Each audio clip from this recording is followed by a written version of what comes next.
This week on A Lively Experiment, shenanigans with one candidate's signatures in the 1st Congressional District race now has the attention of Rhode Island's Attorney General.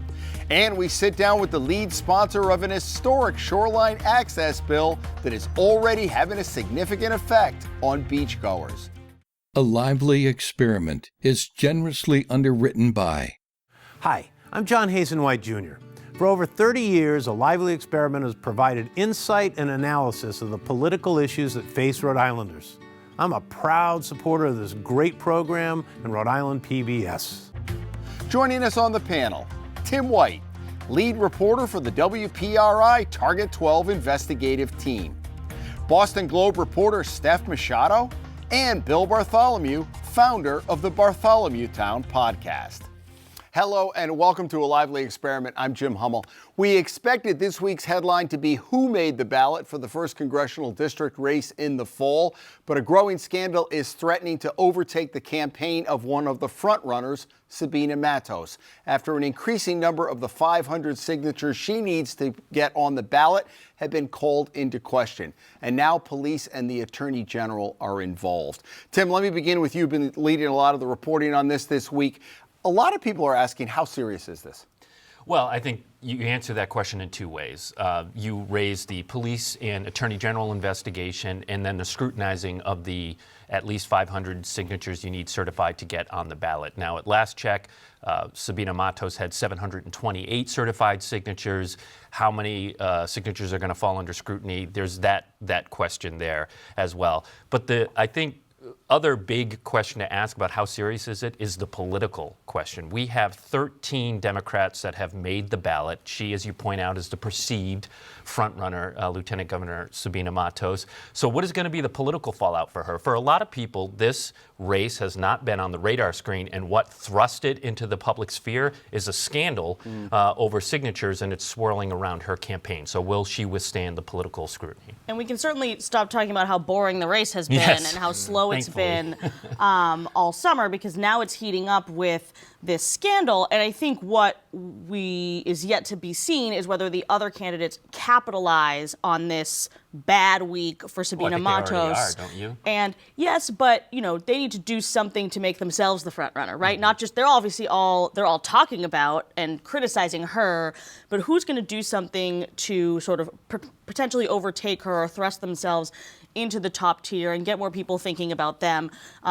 We'll see if we see more union endorsements coming out, maybe for other candidates and things like that. So I think the campaign is finally sort of off to the races now. It's a perfect for television because it's got alliterative signature scandal. Oh, yeah. Do we have that? Yeah, we sometimes love it. Philly fiasco, signature scandal. Yeah, and then there's also now people who are calling into question the notion that mail ballots are valid and that there's election fraud that takes place. And this is just proof of a larger problem in Rhode Island where our election integrity is in question. And so it's just a broadly unfortunate situation, particularly for the lieutenant governor now, who is, let's be honest about it, this is problematic at both levels.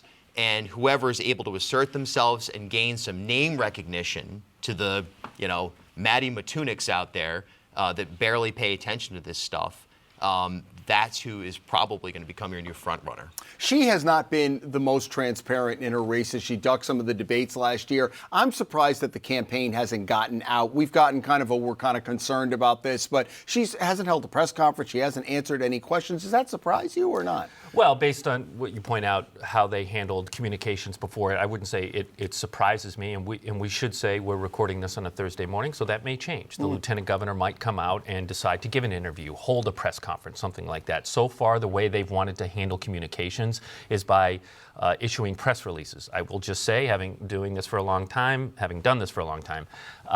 the public doesn't like that. They want to hear from in this case, an elected official themselves, but a politician to answer questions, to sit down with someone or hold that press conference. I have requested an interview with the lieutenant governor multiple times throughout this entire ordeal, and so far they have just leaned into written statements, and that doesn't fly always. And I think it would be not an advisable move for her to let this go into a second week without It extends the news talking. cycle, Right, exactly. It extends, and certainly the story's not going to go away because there are now criminal investigations going on, but she should probably get in front of some cameras soon and talk about it.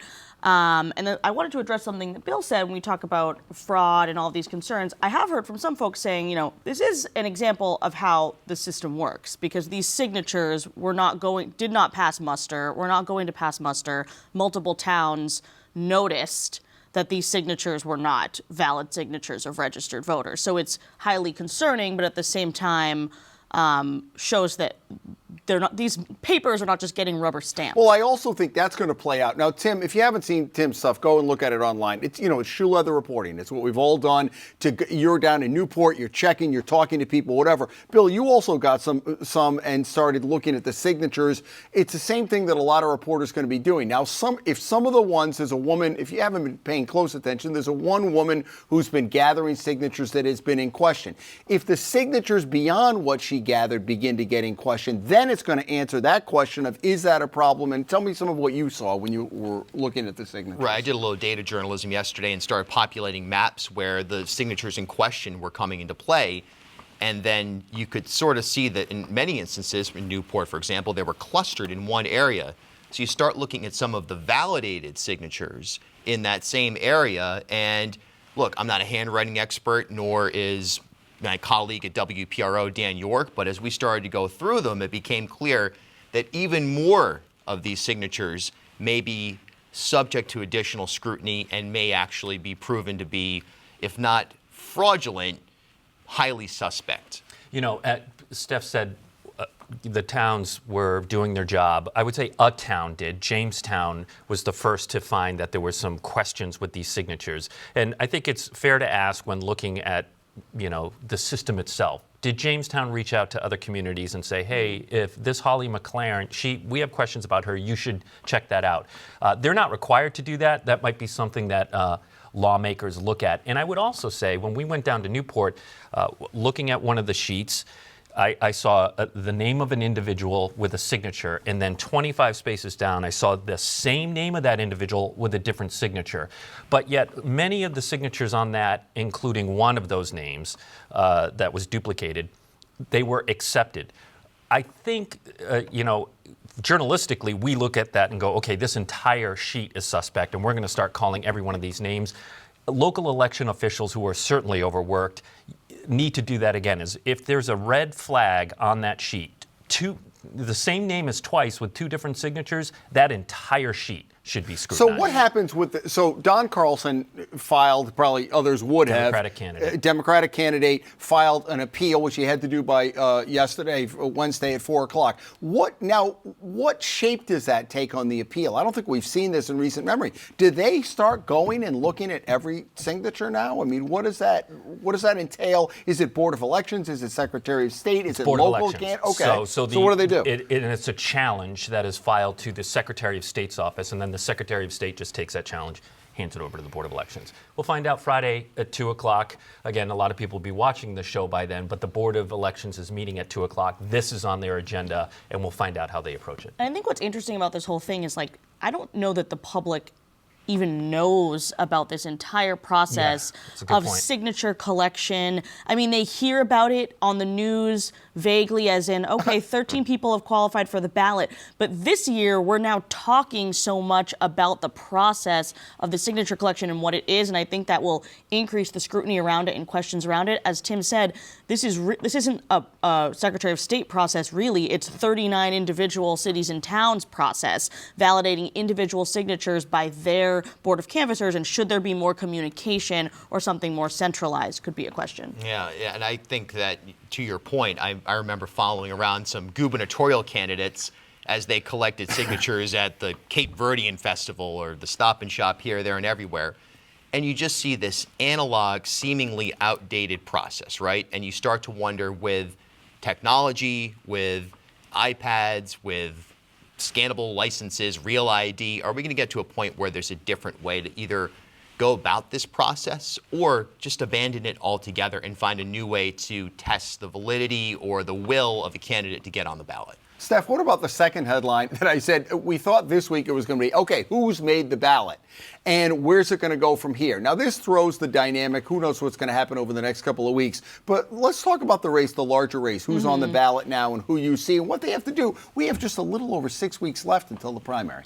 Yeah, exactly. And I feel like a broken record, but we still have a number of candidates who don't have great name recognition, right? And that's why Sabina Matos was the front runner, in part because she is the only statewide office holder in the race and people know who she is. And so this is the time that the candidates, if they're not on TV, probably need to be getting on TV with commercials, need to be doing press conferences, need to be getting themselves out there in more of a way than just knocking on doors and going to little meet and greets. People need, especially the ones who don't already enjoy widespread name recognition. And so we already saw Nick Audiello drop out of the race this week because his internal polling showed he was at 5%. He didn't have as much money as everyone else to compete in that way. So we have to see how these other 6 or 7 candidates who are in that sort of middle tier can get themselves up near the top. What about Marvin Abney?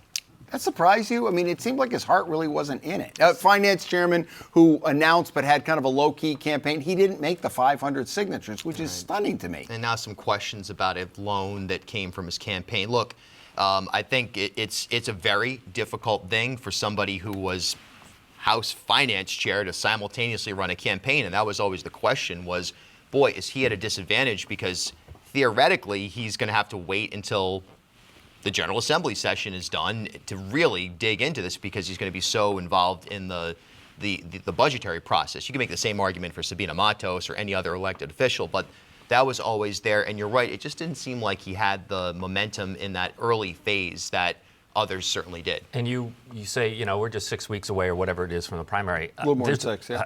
Think about this. I believe early voting starts August 16th, Yep. right? I mean, so people are weeks away. Less than a month. So people are going to be casting ballots even sooner than that. And so far, this race to me, because as Steph pointed out, name recognition and all those challenges has been a race about endorsements. And a lot of that is because there's only so much money sloshing around in CD1 right now. And there are 13 now Democrats on the ballot and 2 Republicans. They're all pulling from the same pot of money. These endorsements in this race, to me, have an outsized influence because some endorsements are greater than others. Mm-hmm. It's great to get a state rep endorsement, whatever, but if you get a union endorsement, as Sabina Matos has for some of the unions, or say Emily's List or something like that, where there might be that third-party spending and also that ground and to get them to the polls. That's right, and get people out, literally get them in the van, get them to the polls, all of that. Especially if you could win with 10 to 15,000 votes. Yes. Do you think some of the people in the unions are like, man, we should have waited a week on that endorsement, well, that's a right? good point. The endorsements came out prior to this entire signature scandal, and that's the other headache that could be on the horizon for the Matos campaign. How does that affect future endorsements? How does that affect fundraising? What about, so Gabe Amo is dropping TV pretty soon. Don Carlson's got the most money. When are we going to see him come up? Sandra Cano and I think Aaron Regenberg. So that's kind of like the top tier. What do you see from them in the coming weeks? I think they're all going to be out there, out in front. But another name that keeps coming up, and this comes from someone that we all know who's sort of a political insider in Providence, is Anna Quezada. And there's a chance with this race having such a low threshold in terms of the numbers you actually have to get to that I'm not going to say it's anybody's race, right? But if you build the right coalition and you get the right grassroots level of door knocking, especially in Providence, kind of anything is possible, and it would be less shocking for an upset to take place in this race than in most other congressional races. Senator Quezada said something to me the day that she announced her campaign. She says, I'm not going to have the most money, but I will have the most volunteers. So we'll see if that turns out to be true, but it is a political reality that you need money to run a campaign for Congress. And something that I'm watching, because I specifically cover Providence, is I think we have 6 candidates left who live in Providence, and only half of Providence is in CD1, and some of the candidates don't live in CD1, but that's a big pie to try to split apart. And so Ana Quezada does have a big base in Providence, but whether she has enough that she'd be able to get enough votes to win when there's 5 other people who live in Providence and also have a base, I think is going to be difficult. Final point, I find it ironic that you don't have to live in CD2 to run. CD1. CD1, CD2. I was You can thinking live in CD2. CD2. Right. Right. You don't As have Sabina to live Matos in the does. district, but you do to sign. Yeah, so And so that's going to be interesting on signatures too, right? yeah, I mean, Sabina Matos can't sign her own nomination papers because she lives in CD2. Just what is it? Wouldn't it be funny is if it she less than a needed mile that away? one signature Yeah, I mean, it's to in get over the Olneyville. hump It's- and she didn't have her own? Most of Providence is probably a mile away from CD1. I mean, it's not. I mean, That's a good point. Yeah, he lives in Olneyville. Yeah. Okay. One of the signature, pun fully intended, signature pieces of legislation in the General Assembly was shoreline access. We've been talking about it for years. This is the ocean state. I had a chance to sit down with Representative Terry Cortfrin. She was the lead sponsor in the House to talk about the impact. There was also a legal challenge, probably not surprising, from the property owners. Here's a little bit of what she had to tell me. It's what makes Rhode Island the ocean state. More than 400 miles of coastline that in some places has been inaccessible for many until now. Initially, it was going to just be decriminalize walking on the shore. Representative Terry Cortfrin headed up a 12-member legislative commission that studied the issue of shoreline access. Their recommendations eventually resulted in a law passed last month that allows the public access 10 feet inland from the seaweed line. For decades, the line of demarcation was confusing for nearly everyone. Days it was underwater almost the whole day.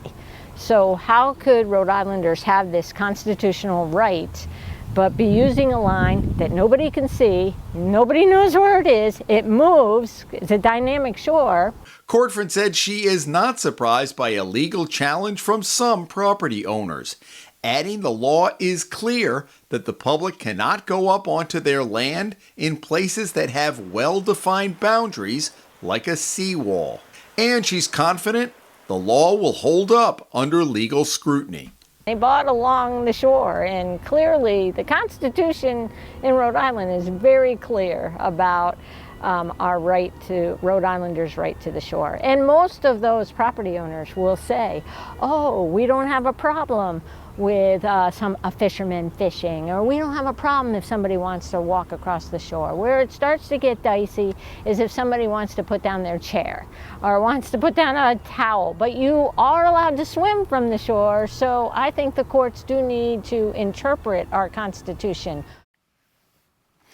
So while a lawsuit has been filed, at this point, no injunction has been filed against it. And so right now, the law stands, and we've seen it been put to the test. You talked a lot about this on Talk Radio last week, and you had the Attorney General on. Had the Attorney General as well as the attorney for this Coastal Taxpayers Association that are essentially the plaintiff in this litigation challenging the law. Look, this is something that's been, on a lot of our radars on and off for years. I mean, even as just a kid growing up in South County, this was always a thing that was relevant.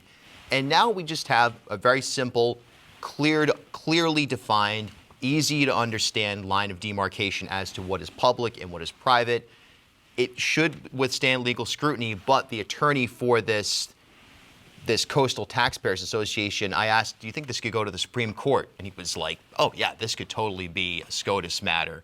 The next step will be, of course, the perpendicular access point, which is the fire districts. I mean, I've seen people set up sawhorses blocking roads in Newport. I mean, that is another sort of battlefield. And it'll be interesting to see what we learn this year and how that applies to next year's efforts on the perpendicular side. Yeah, I was going to ask you that because I haven't covered this specific statute. My colleague Brian Amaral is the one who covers it for the Globe. But sure, you can go on the beach 10 feet above the seaweed line, but how do you get to that spot without crossing private property? They have to build public access ways, or else, I mean, I guess you could swim to the beach, you could boat to the beach. Well, and that's been the problem. Is Public access a lot of times has been blocked in places that are designated, and private owners will put up signs that, clearly are illegal, but they're very intimidating, and sometimes they have guards there. You do see, pillars that say public right of way, and you can access different areas. The lawmaker you talked to said, the Constitution in Rhode Island is clear. Well, there's another Constitution that's pretty clear on this matter, and that's a U.S. Constitution, the Fifth Amendment, which says, the government can't take away your land without, quote, just compensation. So I think that is going to be the argument that the plaintiffs make in this case that are challenging the state law that, look, we bought this property for X, and now you've moved the goalpost, and it is Y, and that violates my U.S. constitutional rights, which, by the way, does supersede all state constitutions. So it'll be interesting to see how the judges fall in this matter. But I will just say, I haven't covered it either like Steph, but I'm interested in reading about it. I wonder if there's not going to be a lot of sympathy for the plaintiffs in this one. Like, okay, sorry that you lost 10 feet of beachfront property. Sip your rosé on the lawn and feel bad about it, right? Yeah, and just so you know, folks, a little behind the scenes of what goes on. Tim carries a Constitution with him. He's over there. He's in the green room and he's looking through the Constitution. I'm like, I don't come as well prepared. Right, I'm a nerd. Any thoughts about this? Well, I think that at the heart of this is going to be whether or not the class action, for lack of a better term, nature of this challenge is what'll actually hold up, or if you'll have person X in Charlestown, their situation, their deed when they brought their property, what were they deeded versus person Y down in Mesquamicut. It may end up being a case-by-case situation, and that will take a very long time. And may actually yield a more clear result. My final thought, you know who's going to really benefit from all this? The lawyers. The lawyers. Of course. Oh, this is Rhode Island, right? Right. All right, I have a couple other things to get to, but let's not short you on outrages and or kudos. Steph, did you bring one or the other this week? Tim's going to go first. Okay. All right, I'm What do you going got? first. Well, my outrage is the summer weather. If I were to grade it as a teacher, I would give it a solid C-, and Mother Nature is going to have to do a lot of work in the second semester of August to try and boost that grade. It has been it's been beach weather on weekdays, and when it is sunny on weekends, it is socked in by smoke from Canada. Yeah, right. So right. My outrage is the weather so far this summer. All right. I already knew that was Tim's outrage, so I didn't want to steal okay. it. But I wanted to piggyback upon it and say it is every weekend it rains, and then Monday comes and it's perfect beach weather, and we all have to go to work. Was there some collusion And here then on the humidity. outrages? You're not supposed to. There was full collusion. We text a lot. I'll say that. Folks, we should also let you know Steph has moved from. There's kind of a staff meeting going on here with WPRI. She is now officially with the Boston Globe, but you also are doing some work for Rhode Island PBS. Yes. So you are here as part of the partnership. You will be doing some stories for Rhode Island PBS Weekly, which airs, of course, on Sundays and Wednesdays at 7 o'clock. So excited to be here. And I worked with Steph for years at Channel 12. Any insight? She's never on time. She's going to be late for every meeting, Okay. but boy, is she going to break a lot of stories. Yeah, there you go. There's always a plus give and minus take. on that. Bill? A quick outrage this week. Syringes washed ashore on East Matunic. Garbage washed ashore on East Matunic. This is disgusting. This is outrageous. And we're stewards of this planet. This is not the syringe tide of the late 1980s in New Jersey that shut down those beaches, but it is a disgrace. We talk about climate change. This goes way beyond that. We need to rethink unless we're planning on going to Mars or whatever exoplanets out there that we're going to abandon Earth. We need to rethink everything right now. There's no urgency. It's become political. This is not a political matter. This is the survival of the species. Never mind quality of life in Rhode Island, but just a disgusting situation. Medical waste washing ashore on East Matunic. The beach is closed down.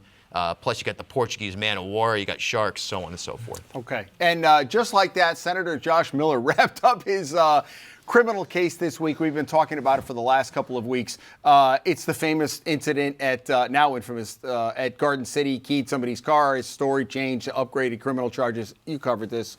And he offered the mea culpa, but to me it's like, okay, this kind of never happened and the Senate leadership moves on. Yeah, and I had been trying to talk to him ever since it happened, and he hadn't spoken yet, so I went to his arraignment, which also turned out to be his plea and sentencing. All wrapped up in one. All wrapped up in one, and he did speak to reporters outside, but he read from a prepared statement, and then he didn't really answer most of the questions that reporters had, which honestly, like the most basic one is just, why'd you do it, right? I mean, I think everyone thinks it was probably because of the anti-Biden bumper sticker that the driver had on the car, but he actually... But was it really? He didn't say what it was that was the real reason why he keyed the car. He said, basically it was a moment of a lack of control, and he apologized, and he's not planning to resign. He said he would talk to his constituents and fellow senators about that matter, but at this point, the Senate president is standing by him. You know what made all the difference in this case?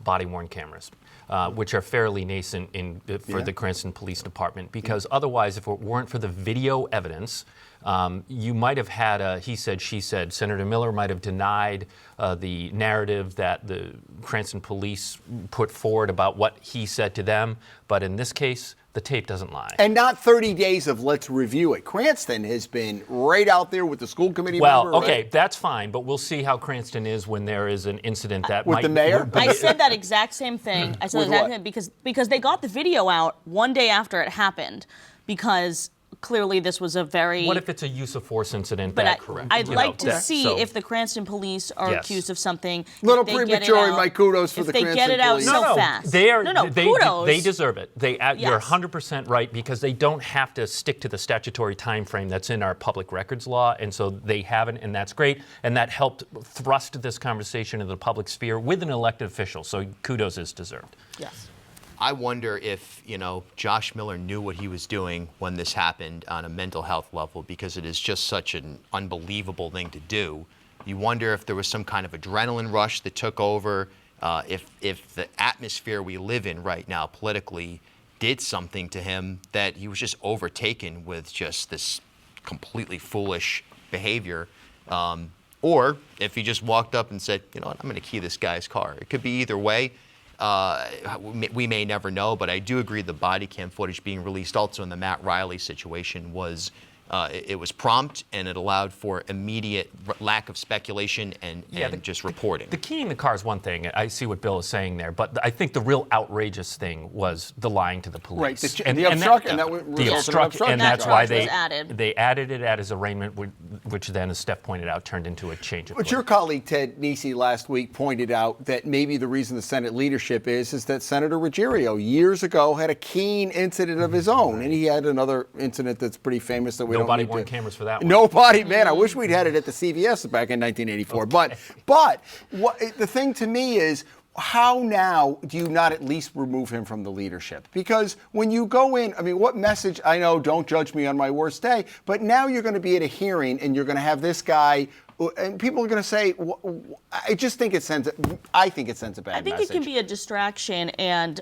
unfortunately, I've covered many sitting elected officials getting arrested in my relatively short time in Rhode Island, and it's pretty common that they step down from leadership positions, but not necessarily from their seat, because that you can leave that up to the voters, right, to decide if they want. But it's in the Senate president's purview to make that decision. Yes, often they might ask the person to step down from leadership because it can be a distraction when there's big legislation that they would prefer to be talking about, rather than the fact that this is the guy who got arrested. I'm sure the Senate president is just hoping that other things distract everyone before session starts again. Sabina Matos That's right. stepped right in and helped him with that. Okay, folks, that is all the time we have. Bill and Steph and Tim, good to have you back.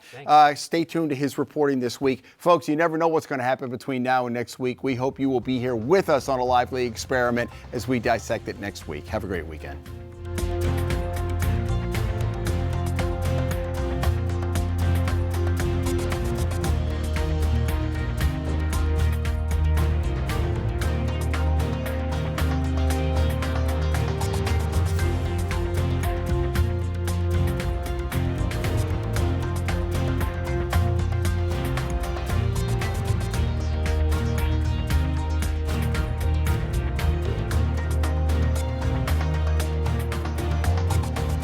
A lively experiment is generously underwritten by...